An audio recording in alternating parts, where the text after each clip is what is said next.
Hello and welcome everyone to the C3 Speaker Series. I'm Barbara. I'm the graduate assistant here at the C3 and I'm also your interviewer for today. We have today the Vice President and General Manager at Asher Agency, Anthony Juliano. Thank you so much for joining us. Thanks for having me. So we normally start every interview with two main questions.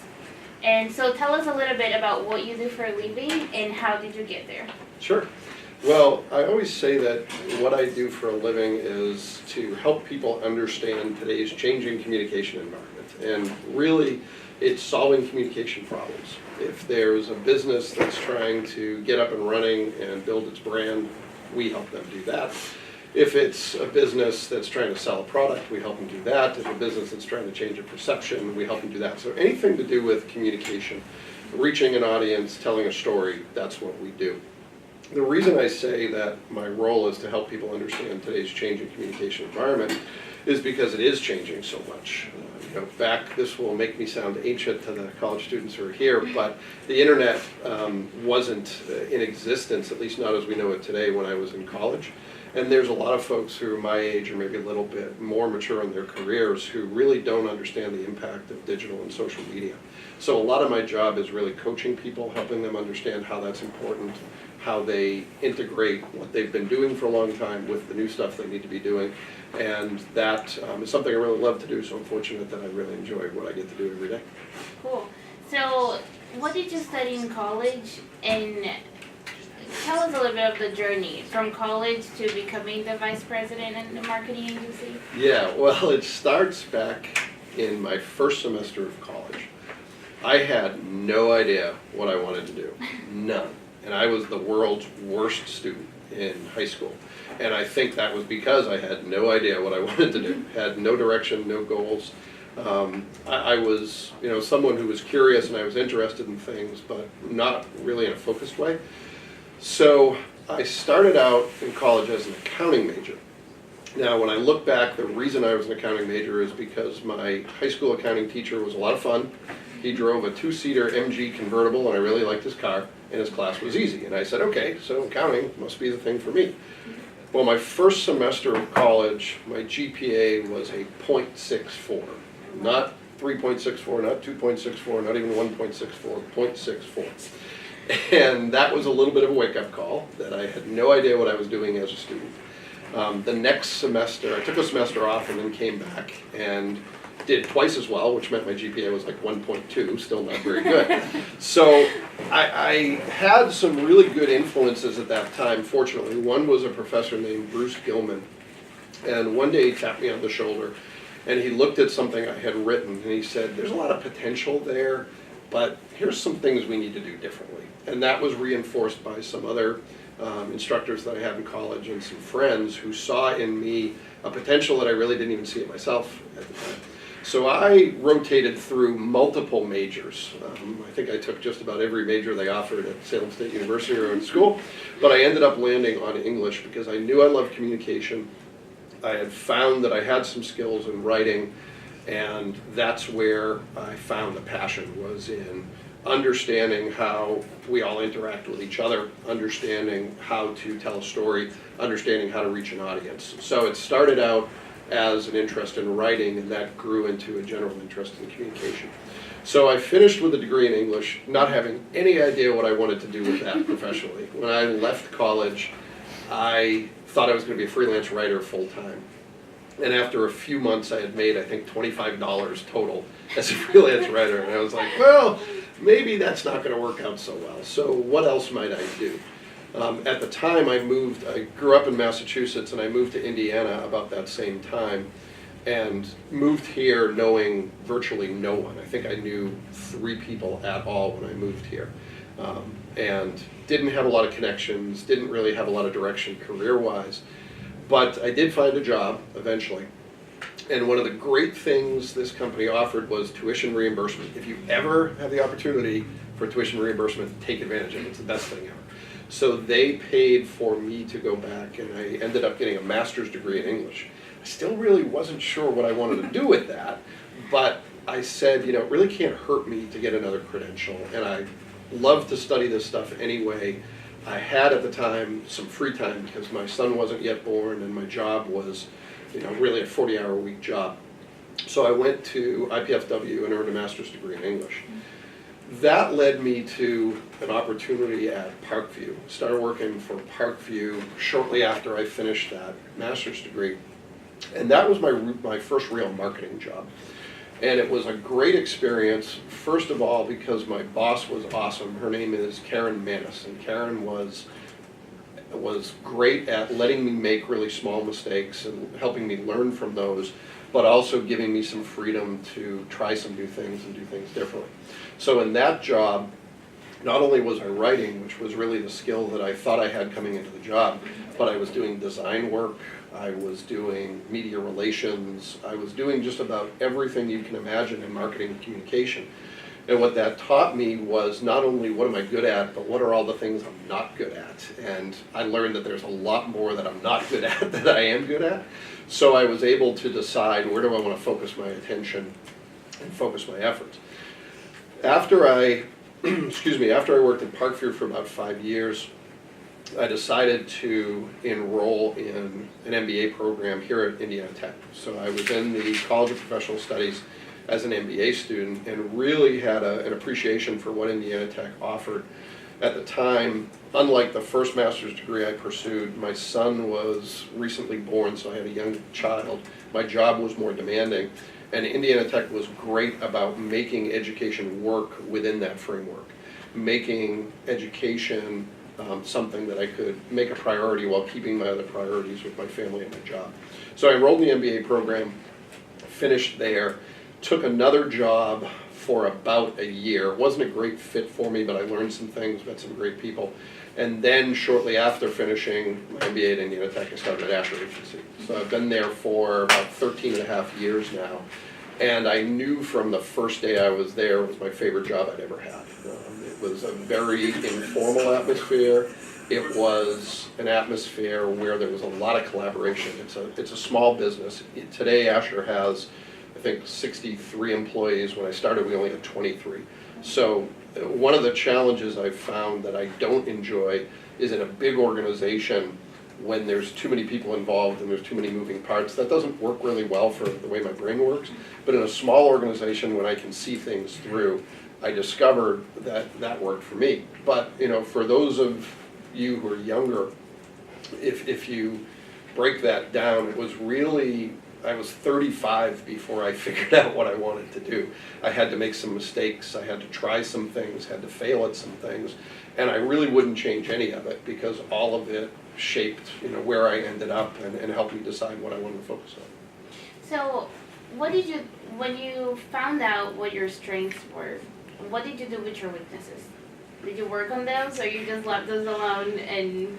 The first thing I did is I found people who were really great at those things and got out of their way. I am the world's worst photographer. There was one time when I was supposed to go take a photo when I worked for Parkview. I've never told this story before, now it's going to be on my permanent record. But I was supposed to take a photo of the president of the hospital, the board chair, my boss, and like another really important person. And this was back before digital cameras, so I had to have a camera with film and all this other stuff.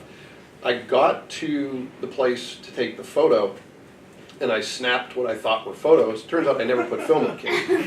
So, and I never told them that I didn't put film on camera. So, sorry, people who I work for. But what that taught me is there's a lot of people out there who are much better suited to be behind the camera than me.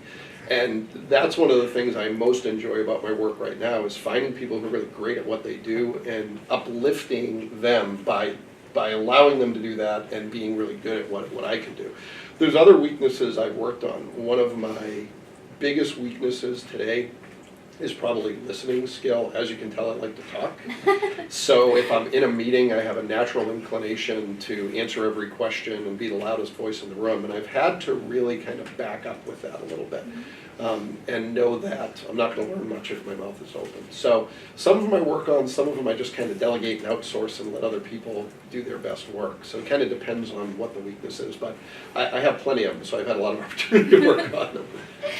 Do you have any advice for the student that, like you said, you were in the past that, but does not know what their strengths are, and what would be the best first step to start finding out what you're really good at?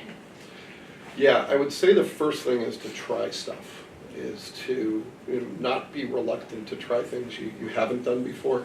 Another thing I would encourage is to ask someone who you trust, but who is going to give you honest feedback about what you do really well. That's an exercise I still do every now and then. I'll reach out to people and say, where do you think I can improve? Where do you think I do my best work?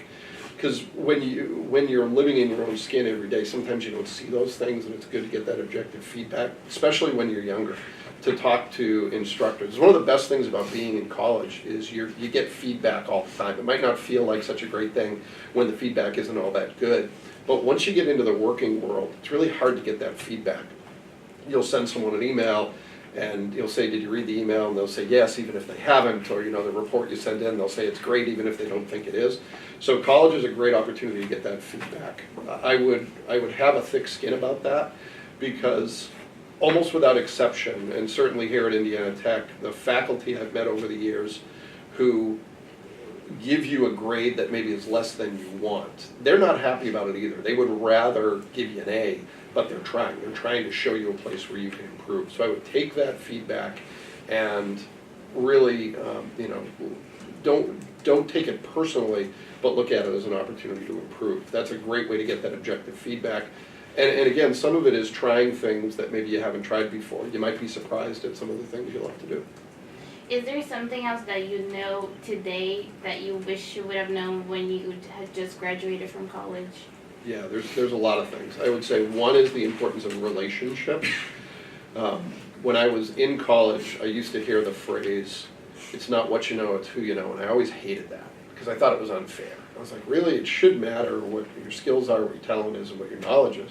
And it turns out those things do matter, but they only matter to the extent that you can connect them to other people. So building good relationships with your professors, building good relationships with your fellow students, doing things like asking for informational interviews, talking to folks who are working in a position or at a business where you may want to work, just reaching out to them and saying, are you willing to spend 30 minutes, an hour with me to learn more, to teach me more about this career path or more about this industry? Someone who's in the room here, Devontae, that's how he and I first met. He reached out, I think it was an informational interview. I think it was, he wanted to learn more about how an agency functions. And he and I built a great relationship out of that, first opportunity. Had he never reached out and asked that question, it never would have happened.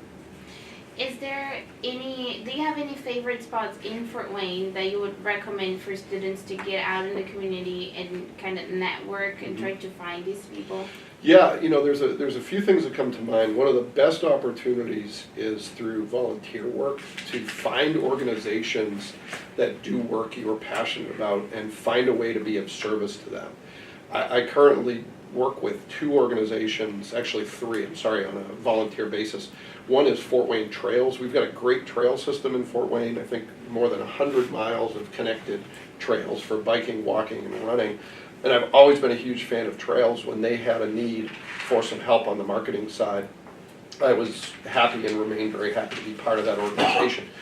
The benefit of doing that is you get to showcase your skills. I get to show them what I can do as a marketer and all the other folks who are involved in that organization. Critically important when you're young that you be able to demonstrate your skills, because your first job out of school, you might not get that opportunity. You may not get paid to do exactly what you want to do. But if you volunteer for an organization, you can showcase your skills and they're going to be happy to give you the opportunity to do that. Another organization I volunteer for is Indiana Tech. I serve on the alumni board and the strategic plan task force, and that's been phenomenal. That's been a great way to build relationships here with faculty and staff at Indiana Tech, folks I may not have otherwise met. So it really comes down to finding out how you can link to the organizations that you care about, where your passions lie, and building relationships in a way that's going to allow you to show what you can do. So, well, everybody's in college, and I'm sure that most of you guys, I still speak of myself as a student, but you're still athletes. And so if you talk a little bit of time management, I read an article of yours on LinkedIn that you mentioned that to stay productive, you don't only need to have a to-do list, but also know how to take things out of that. And so talk a little bit about productivity and how, maybe give us a few tips on how to stay productive and manage our time to volunteer in class and athletes and Sure. I think the first thing is really knowing what's important to you. If you don't know what's important to you, it's going to be impossible to prioritize. I actually took the time a couple of years ago to write down what my values are. What are the things that are important to me? And that might sound kind of silly, but it was one of the best things I ever did, because now when I'm faced with a choice, do I, watch Netflix for 3 hours, or do I write something with that 3 hours? It's an easy choice because I know what's important to me. So that's really critical, and that can be difficult when you're young because you're still learning, as you go. But I think most of us probably know that if we sit down and we say, what are the things that are important to me? Another thing is being honest with yourself. A lot of times we say, well, I don't have time for that. And the truth is, it's just not a priority. A big one for me is health and fitness. I used to run marathons, did 5 within 5 years. And then I stopped, and then I got fat. And the truth was, I didn't have any more time when I was doing it. I just prioritized my time differently. So I've tried to get to a place. This morning I woke up, and I got to tell you, it was cold, it was gray, it was dark, and the last thing I wanted to do was go for a run. But I did. Wasn't easy, and that was only after having not going for a run on Tuesday and Monday and Sunday. But this morning, just the fact that I said, okay, this is important to me. If I can't feel good, I'm not going to be much good to anyone else, so that has to be a priority. One thing that I'd really encourage you to do is to start creating content and start telling your story. Getting information out in the world that shows what you're capable of, ideally that also helps people. I'm in a really fortunate position because the work I do, when I say my objective is to help people understand today's changing communication environment, that creates ample opportunity for me to share content, for me to write about what's happening with social media and digital media, for me to share things about productivity, share things about how to use LinkedIn. And in order to do that, I have to cut a lot of stuff out. I watch about 0 TV. I don't play video games. It drives my wife a little nuts that I don't relax really well. I'm always kind of doing something. But that is what makes me happy, and what makes me happy is really investing my time in ways that move me towards my goals and hopefully help other people move towards their goals. Trust me, I'm a fan of fun. Go have fun. Go do stuff that is unproductive for an hour or 2 hours a day, but then when it's time to go to work, go to work. So let's say that everybody here is just it's equally hardworking, talented, and productive, and you're looking to hire someone from here. What would be the differentiation indicator that you would look for to make a decision? I would say it's 3 things. Number 1 is relationships, that you are going to be much more likely to get the job you want if you have someone advocating for you to help you get a foot in the door. The place I've worked the last 13 years, it's very rare that we advertise an open position. The first thing we do is we go around the building and we say, does anyone know someone who would be great at this? And 9 times out of 10, that's the person we hire. So if you have great relationships, that's going to be the biggest differentiator. It's going to differentiate you more than skills, knowledge, and talent. Again, you have to have those things, but relationships will get you further than any of those things alone. The second thing is to have a great story. When you sit down for an interview or someone asks you, what do you do? What they really want to know is, what problem do you solve in the world and for whom? If you can answer that question, and it's okay if you can't yet because you may still be figuring it out, but if you can answer that question, you're going to have a huge advantage over those who can't. And especially if you can do that when you're young. If you know the problem you solve in the world, the thing you can do that's going to make a difference for that employer and make a difference ideally for the world, that's going to differentiate you in a huge way. And the other, Barbara, I would say, is sort of a record of service. Do you have experience doing what we're looking for you to do? And one of the questions that college students ask me all the time is they say, okay, every job I look for says 3 to 5 years of experience. How do I get experience when every job requires experience? Well, that's where the volunteering comes back in. It doesn't have to be a job you were paid to do. If you volunteer with an organization like Fort Wayne Trails or whatever it is that incites your passions, you're going to have people who are very willing to speak well on your behalf because you've given them your time and talent, and you're going to have a record of having done that work, which is the biggest differentiator. So it's all about the relationships you build, the story you tell, and the track record you have for having done the thing that you're hoping to do. Awesome. We're going to open for audience questions. Does anybody have a question? Yes. I do have a question actually. So like, so you know how like what you do right now is what you love to do, and that's why you can put your interest into it and then make yourself like a bigger person in that area.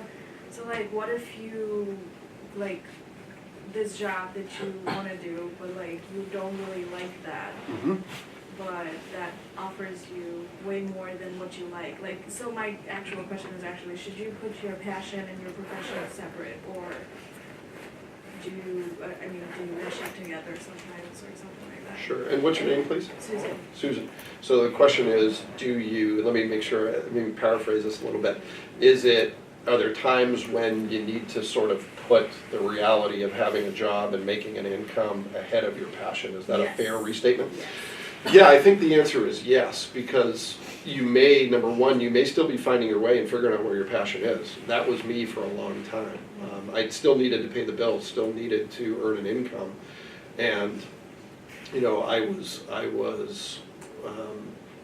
really looking to figure out what it is I wanted to do. So the harder question is when you could get more money doing one thing, but you're really more interested in another thing. That was actually. Yeah, and I would say that life is way too short to have it dictated by an income alone. There's times when that's necessary. There was one time when I was still trying to figure out the college thing, and I was asking myself, do I stay enrolled? I'm obviously not that good of a college student at the time when I had a .64 and a 1.2 GPA. And I asked myself, I said, is this college thing really for me? Should I go back or should I do something else? And I decided what I was going to do was just work. And I worked in in food service, in a cafeteria setting, and I worked that, and I was bartending. I think I had like 3 jobs at the time. It was all about earning an income. None of those jobs was something that I was passionate about, but I said, if I earn some money, then maybe I can get to the thing I want to do. What I would say is it's an okay decision to say I'm going to put my passions on hold so I can build sort of a base to fund those, but you can get stuck in that too. It can get really difficult to say, okay, now I'm going to take less money and go do the thing I want to do. So it's okay to do temporarily, but don't get stuck in that place if you really want to pursue your passions. But see, that is the thing though, like now I'm doing like my major is IT. Yeah. But my true passion, like what I want to do is like get a job in IT and like do whatever, because IT has money. And then I really want to be a pastry chef. Yeah. Like you can't really earn that much money to become a pastry chef, and then you know Sure. what I mean. So like, So well, could you is that be? a good idea? Or? Well, it doesn't matter whether I think it's a good idea. What matters is True. whether you think it's a good idea. And the question I would say is, what are you willing to sacrifice? Because you could be, what you could be? You could be a great, very employable IT professional by day, and you could be an absolute superstar pastry chef by night.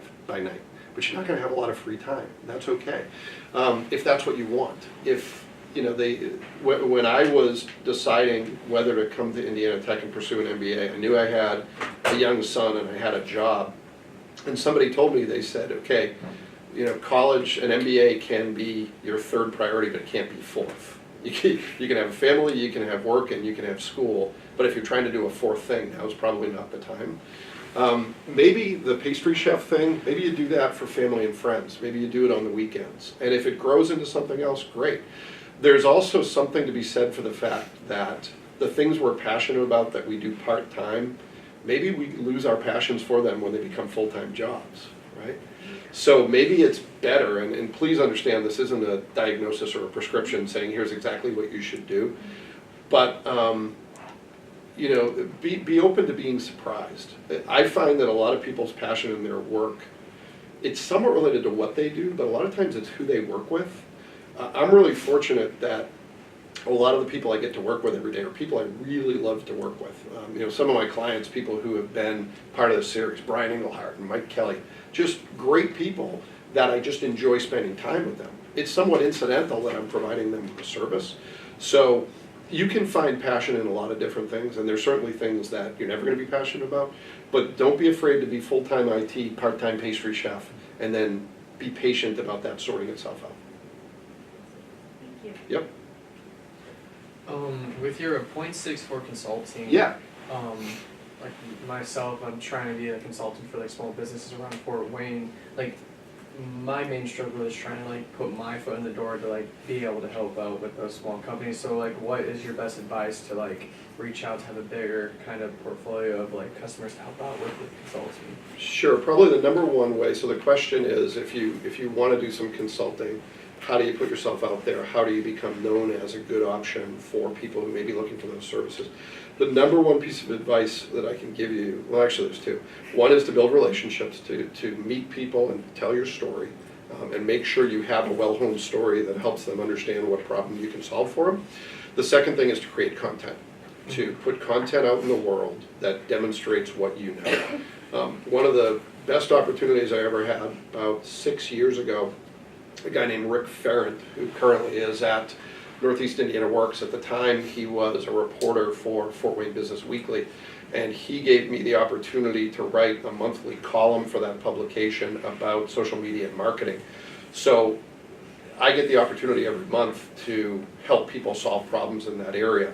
When I'm talking about content creation, it's writing, it's public speaking, it's blogging, it's creating video content that isn't selling. You're not selling your product or your service, you're giving away what you know for free. Mm-hmm. And that establishes you as someone who knows what you're talking about.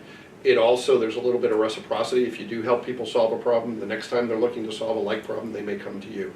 So build relationships, create content, and be patient because it takes some time. Mm-hmm. Anybody has another question?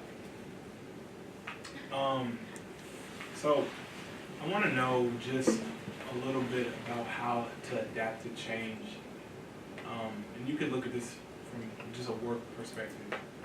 Within maybe Asher, how quickly do you think one should adapt to a big change? Something that you didn't see coming and it came, and now you have to change a few things mentally within the business. It really just doesn't matter. But how quickly do you think someone should adapt to change versus slowly? Yeah, well, the answer, so the question is, how quickly should you adapt to change? And the answer is as quickly as you can. Really, the first question to ask yourself, everyone always asks themselves, what does this mean for me? Right? That's the first thing that everyone asks themselves, and we don't ask that question because we're selfish, we ask that question because we're human, and we have to know, how does it impact us, how does it impact the people we care about? But one of the next things to think about is whether your resistance to change, and most of us are very resistant to change, whether that's based on reality or based on the unknown. Are you jumping to conclusions that this is going to be a negative thing? Are you jumping to conclusions about what might happen instead of being optimistic and saying what's possible now because of this change? And trust me, not all change is good. There are times when you're right to say, I'm going to be critical about this, I'm going to be aware of how this could negatively impact me. But also being open to the opportunities it presents. And it gets harder when you get older because you have so much more muscle memory. It's one of the reasons why people who are my age and older don't adapt well sometimes to technology. It's not because they're not good at technology, it's because it's a change and they're used to doing things a certain way. But really one of the best skills you can build, especially for those of you who are in your late teens, early 20s, is adaptability. Because we're going to see more change in our economy, in our technology environment in the next 10 than we've seen in the last 20. And the folks who can adapt to that, who are open to the opportunities that presents and not closed off from it, are going to be the ones who have the greatest chance of success. And also be open to making mistakes. You don't want to make catastrophic mistakes, but I make little mistakes every day. I can tell you on the drive here, I probably made at least 3 mistakes. But none of them, none of them prevented me from getting here. But cut yourself some slack. You're human, you're going to make mistakes. That's how we learn. And you can learn faster through change than just about anything else because so much of it is an unknown. Thank you. Thank you. We have time for one more question. Okay. So what if like you're in a job and then you build a great relationship with your coworker, and then your boss doesn't really have the best relationship with your coworker that you have the best relationship with, and you have a really good relationship with your boss too, and then your boss wants you to do something that is not really in favor of the coworker that you were friends with. And so like in that, and it might not be like, it might be the right thing to do, but it might not be the actual right thing to do, but your boss wants it. What should you do in that case? Okay, so the question is, let's say you have a relationship with a coworker, good relationship, and you're asked by someone above you on the org chart to do something that might be damaging to that other person. I think the first thing is to have integrity and never do something for someone else that's going to compromise your integrity. It is not worth it. You may get fired as a result, but you don't want that job because guess what's going to happen tomorrow? You're going to be asked to compromise your integrity again and again and again and again. So if someone asks you to do something illegal, if someone asks you to do something that's harmful to someone else that you care about, and it's not the right thing to do, say no. Again, it may be terminal to that job, but would you rather lose a job than lose your integrity? Would you rather lose a job than lose sleep for a long time? I'll say this, and I'll say it with some caution, because I know that, especially those of you who are graduating in May and looking for jobs, it seems like it's really hard to find a job. There's a lot of good jobs out there. There really are. There is an abundance of good jobs, so don't tolerate a bad one. And by that I mean don't tolerate a bad boss. I've been really fortunate in my career, with a couple exceptions, to work for really great people. The 2 guys that founded the company where I primarily work, Asher Agency, Tim and Tom Borney, I couldn't ask for better bosses. They were brothers, they're different. Tim passed away in November, and when he was still living, I used to say that I have the easiest job in the world. All I have to decide is when I walk upstairs, do I take a left or a right? Because I can ask anything, I just need to know who to ask. But great mentors, great example of folks who have integrity, who have a good value system. So I haven't had to make a lot of those decisions, but I would encourage you to trust yourself, trust your values, trust your instincts, and not compromise yourself for anyone else, whether that's a boss or a friend or anything along those lines. Okay.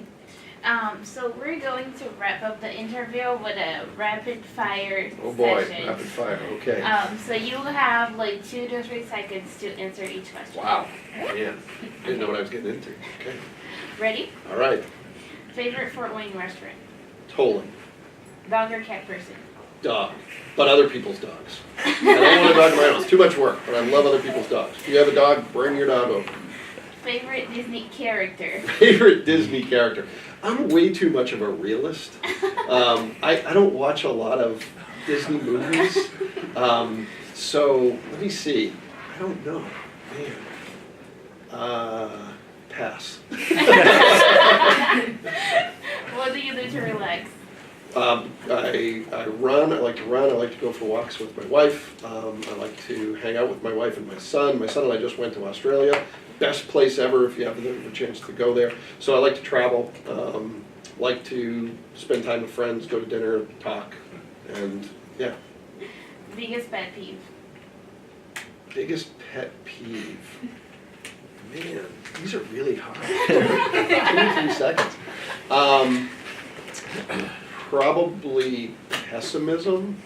People who always see the negative and can't get over it. Yeah, I understand it's gray out, it's cold. Oh well, what are we gonna do, right? It'll be sunny somewhere, yeah. Favorite holiday? Favorite holiday? My birthday. Because it's all about me. Favorite dessert? Favorite dessert is anything chocolate. Chocolate on top of chocolate with chocolate sauce on it, yes. What's your spirit animal? My spirit animal is sharks. Because they love the ocean like I do. People think they're really scary, but they don't bother that many people. And I don't know, they get to hang out in cool places.